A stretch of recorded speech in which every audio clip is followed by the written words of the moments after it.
சுடுற காத்த போல வராடா, சதுக்கு போட்டு அடிக்க வராடா, ஆணு பெண்ணும் கலந்து வராடா, வண்ண பிரிச்சு மேய விழுந்து வராடா.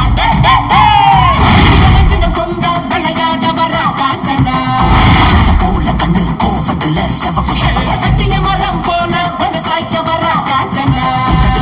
உடம்பு துடிக்கும் கிடைச்ச நொடியில் சம்பவம் நடக்கும்.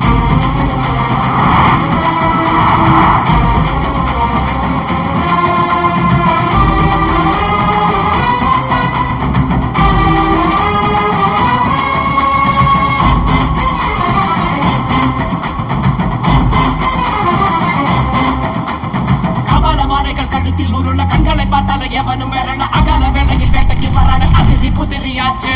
அவளும் போலவே எதிரி நொறுங்க அங்கவும் இங்கவும் உடல் செதற எப்பவும் எங்கவும் காணாத ராட்சசி எதிரினில் வந்தாச்சு.